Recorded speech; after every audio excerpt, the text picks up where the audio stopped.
We know we never seen it in the news, and we know we never seen it get reported up here, because they want to hide that for you. They don't want you to know that's happening now. They've already, as a result of the Health and Social Care Act 2012, invited 60 private firms to bid for the provision of healthcare in England. PricewaterhouseCoopers, Royal Bank of Scotland, Virgin Money. What do they know about healthcare? Bugger all. What do they know about making money? Plenty. They've been invited in to take over the health service in England. They're going to force people to take out private health insurance. They're basing it on the United States of America model, where when you go to hospital, they don't reach for your pulse, they reach for your wallet. That's what they're doing in England right now. We're going to go down there on the 19th, on the back of a Novo. Hey, by the way, we've got the free prescriptions up the road there, and we've got the free elderly care, and we don't want to privatise our health service. Gonna give the money.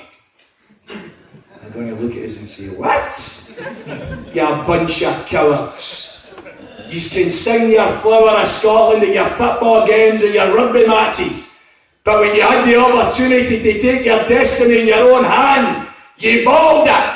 On your way, you can privatise your health service the same way we're doing ours down here.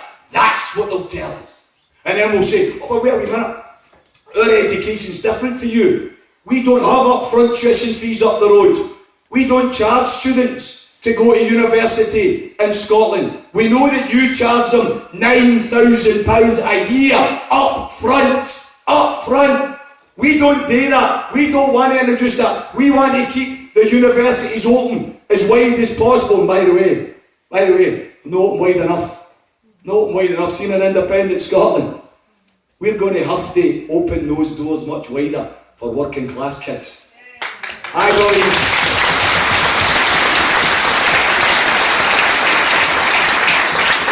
I believe every single child in Scotland has the potential to be the doctor or the brain surgeon or the scientist or the engineer. All they need is the educational opportunities. We need to make sure in an independent Scotland we return to a living grant for every single student to study at university, so the working class wains get the same opportunity as the middle class and the ruling class. That's what we're going to do in an independent Scotland. But of course, down there, you've got upfront tuition fees. Up here, we don't charge upfront tuition fees. We're going to go down there in the back of a Novo and say, hey, listen, going to give that money because we don't want to charge tuition fees up the road. You know, we want to keep education open.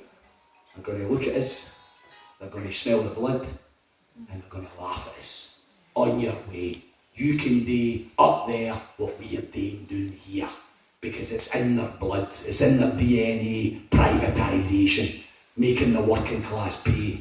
And by the way, let's be absolutely clear, it doesn't matter who's in government in Westminster. I've got a quote there for Ed Miliband. Ed Miliband's already been on record. We will stick to the Tory spending plans if we're elected in 2015. Why vote for him then? Why vote for somebody that's going to continue to implement £25 billion of cuts in welfare and public services? Ed Miliband, I wouldn't trust him to run a bath, never mind run a country, brothers and sisters.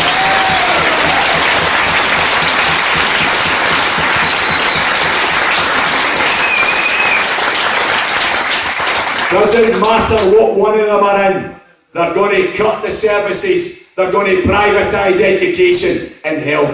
If you value the health service, if you value the education service, there's only one vote for you, and that's a yes vote in 9 days' time. That's the only way to save Bethlehem, brothers and sisters. That's a reality. And you've got another freedom. You've got another freedom, and this one might not mean as much to everybody as it does to me. Probably because I've been arrested outside Faslane that many times I've forgotten. That's where the handcuffs come in, by the way.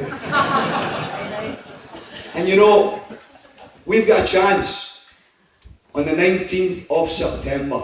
This wee country, Scotland's got a chance to be different.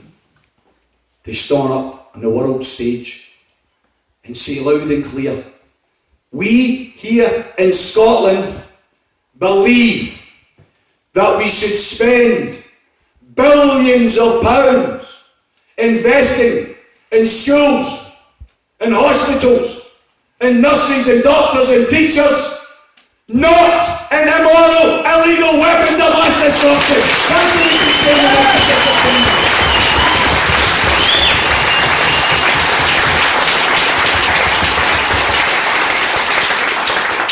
Because when we decide to spend £163 million a year that we currently spend on those immoral, illegal, scrap metal, that's all it is, by the way. Think about it.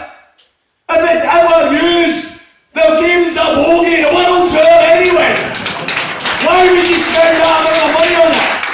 Some people say, oh, but Johnny, what if we're threatened? What if we're threatened? We need to keep it in case we're threatened. Don't you understand? We don't have retaliatory nuclear weapons. We have first strike nuclear weapons. See, if you're no interested in destroying another part of the planet, why would you keep them? I don't want to destroy another part of the planet. I don't want to kill millions of people.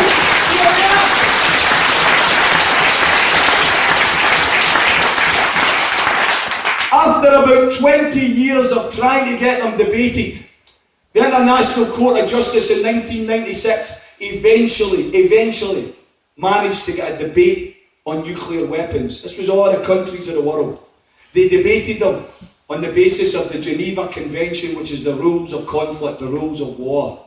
And they declared, the International Court of Justice, the world's court, declared that when you're involved in a conflict, you should only ever use weapons that attack the other army.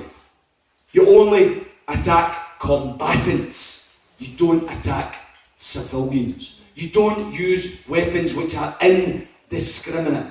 They concluded that the single most indiscriminate weapon that had ever been created by mankind was nuclear weapons. They declared them illegal. They declared them illegal. Brothers and sisters, why are we the home to a batch of illegal weapons? Why don't we instead spend that £163 million a year and invest it in schools and hospitals and doctors and nurses and create tens of thousands more jobs than what is currently there at Trident?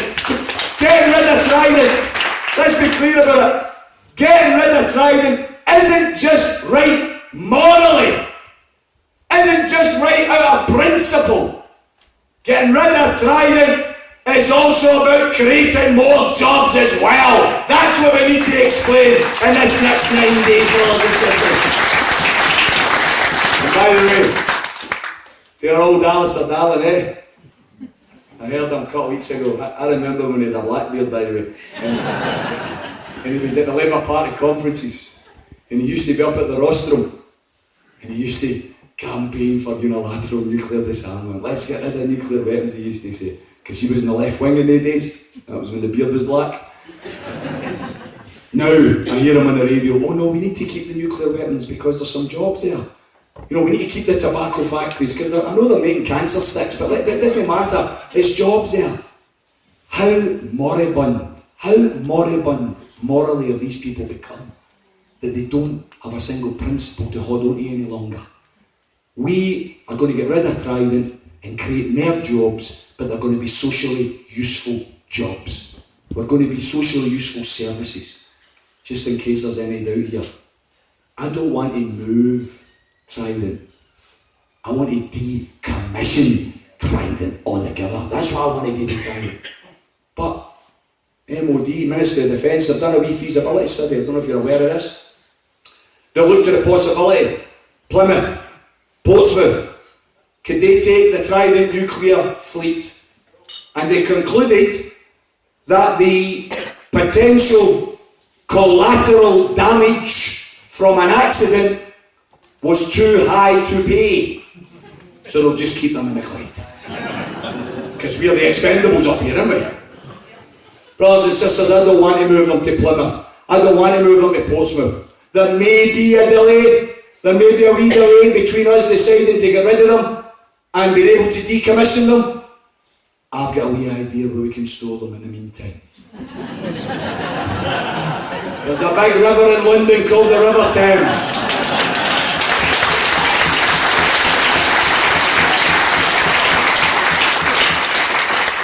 And it's got a big house outside it called the Houses of Parliament. In the meantime, while we're awaiting decommissioning, let's move the fleet right outside the Houses of Parliament and then see how quickly they decommission them.